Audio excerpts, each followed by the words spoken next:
नमस्कार दर्शकों, मैं अनुराग सक्सेना अपने चैनल शाश्वत ज्योतिष में आप सभी का स्वागत करता हूं। मित्रों, आज हम चर्चा करेंगे यदि किसी जातक का जन्म ज्येष्ठा नक्षत्र में हुआ है तो उस जातक का मन किन किन क्षेत्रों में लगेगा, किन किन क्षेत्रों में वह अपना कैरियर बना सकता है, किन किन क्षेत्रों में उसकी कैरियर की संभावनाएं ज्योतिष शास्त्र के अनुसार दिखाई देती हैं। ठीक है, तो सबसे पहले हम ज्योतिष में जब शुरुआत करते हैं तो ज्येष्ठा नक्षत्र के बारे में थोड़ा सा अपन जानेंगे यहाँ पर कि ये ज्येष्ठा नक्षत्र क्या है, कैसा है। अब ये जो ज्येष्ठा नक्षत्र है, इस नक्षत्र का स्वामी, सबसे पहले देखते हैं कि इस नक्षत्र का स्वामी कौन है। इस नक्षत्र का स्वामी होता है बुध। ठीक है, फिर इस प्रत्येक नक्षत्र के 4 चरण होते हैं, तो इसी तरह इस ज्येष्ठा नक्षत्र के चारों चरण वृश्चिक राशि में पड़ेंगे। चारों चरण कहां पड़ेंगे? वृश्चिक राशि में।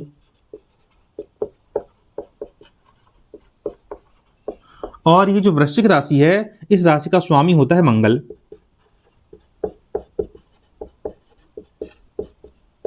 मंगल। और ये जो ज्येष्ठा नक्षत्र है, इस नक्षत्र के देवता होते हैं इंद्र। देवता हैं इंद्र। और हम देखेंगे इसकी प्रकृति कैसी है इस नक्षत्र की, क्योंकि इसका जो स्वामी है वो शुक्र है, इसलिए इसकी जो प्रकृति होगी वो सात्विक होगी। ठीक। अच्छा, ज्येष्ठा नक्षत्र के बारे में एक चीज आपके लिए जरूरी है जानना कि यदि किसी का जन्म ज्येष्ठा नक्षत्र में हुआ है तो उस जातक को मूल की शांति अवश्य करवा लेनी चाहिए।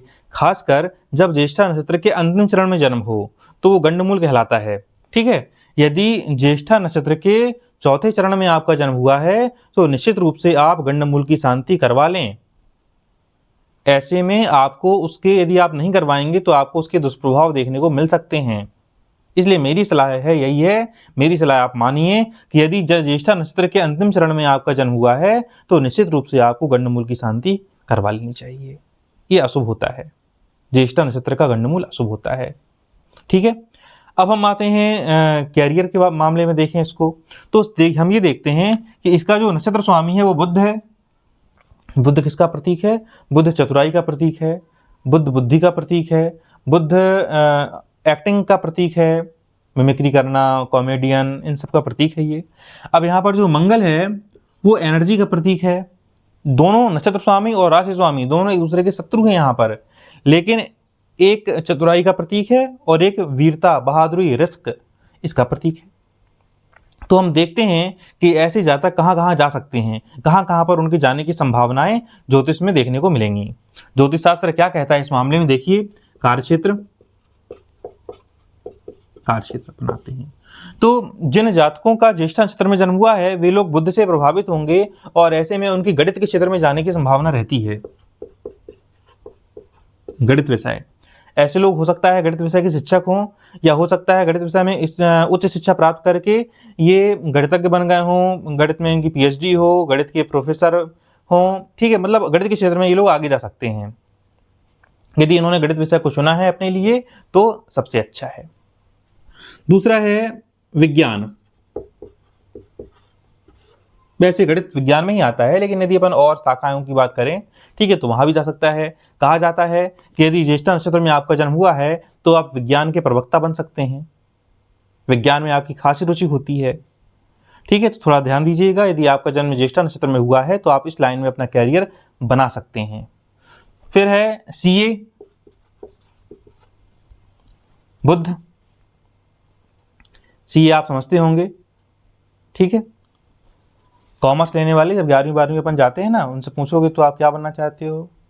सीए बनना चाहते हैं। मैथ वालों से आप पूछेंगे तो क्या बनना चाहते हैं? इंजीनियर। बायो वाले बताएंगे कि हम तो डॉक्टर ही बनेंगे। फिर वो 12वीं के बाद फिर धीरे धीरे समझ में आता है, कुछ लोग बन भी जाते हैं। ठीक है, तो यहाँ पर अपन देखते हैं कि यदि आपका ज्येष्ठा नक्षत्र में जन्म हुआ है और नक्षत्र स्वामी बुध है तो आपको ये सीए बना सकते हैं, इस लाइन में आपको भेज सकते हैं। ये लोग अकाउंटेंट,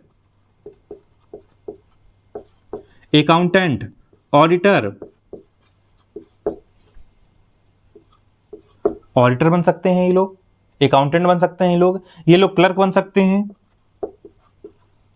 ये लोग बीमा एजेंट बन सकते हैं, या जहां पर कमीशन का काम होता है, वहां पर ऐसे लोग काम कर सकते हैं। क्योंकि बुद्ध आपको बुद्धि का तेज बनाता है और बातों का कुशल बनाता है, बातों में चतुर होते हैं ऐसे लोग, इसलिए ऐसे लोग बीमा एजेंट के क्षेत्र में जा सकते हैं। अपनी बातों से सामने वाले की जेब से पैसा निकालना, ये बुद्ध प्रभावित लोगों को अच्छी तरह आता है। ऐसे लोग विज्ञापन एजेंसी, एडवर्टाइजमेंट एजेंसी में काम कर सकते हैं, क्योंकि यहाँ पर भी बोलने की आवश्यकता होती है। जो जितना अच्छा बोलेगा उतना अच्छा विज्ञापन कर पाएगा किसी चीज का, उतना अच्छा एडवर्टाइजमेंट कर पाएगा। इसलिए बुद्ध से प्रभावित लोग विज्ञापन एजेंसी में बहुत अच्छा काम कर सकते हैं। ऐसे लोग किसी भी प्रकार का प्रचार हो अच्छे से कर लेंगे।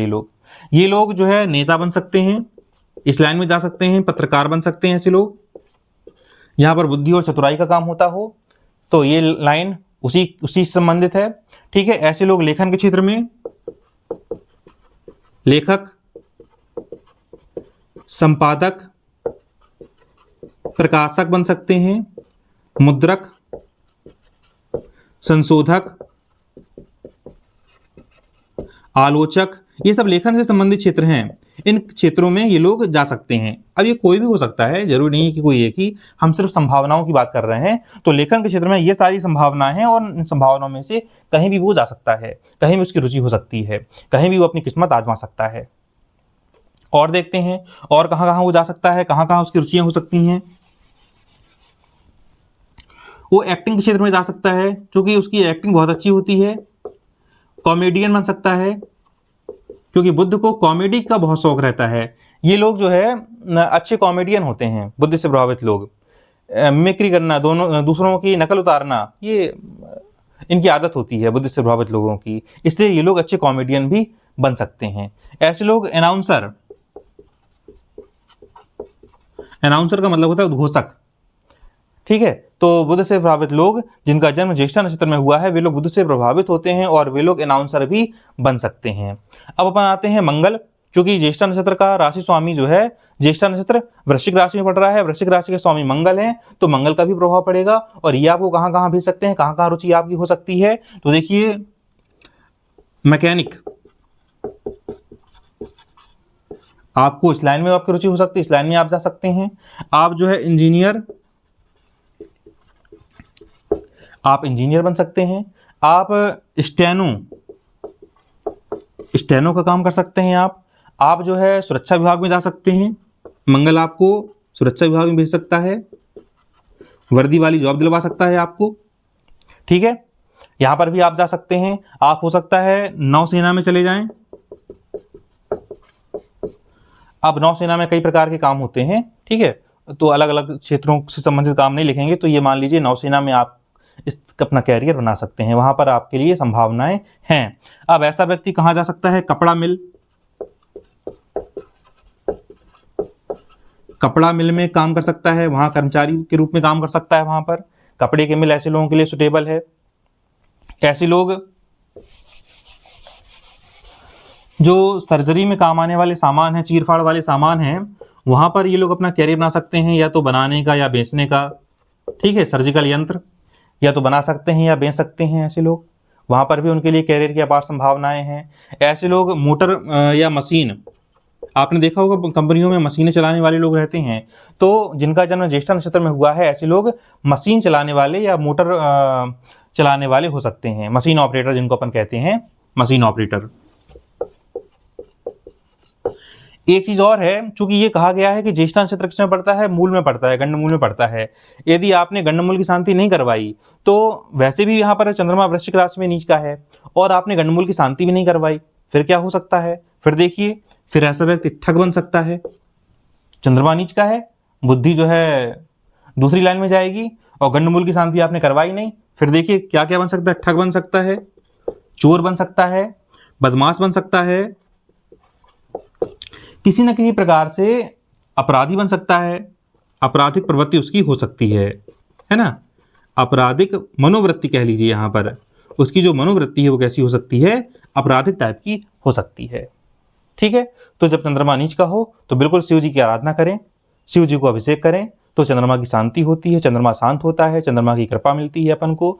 और दूसरी चीज़ ये है कि इस नक्षत्र में यदि आपने जन्म लिया है तो निश्चित रूप से आप जो है गंडमूल की शांति अवश्य करवाएं। और वाद्य यंत्र,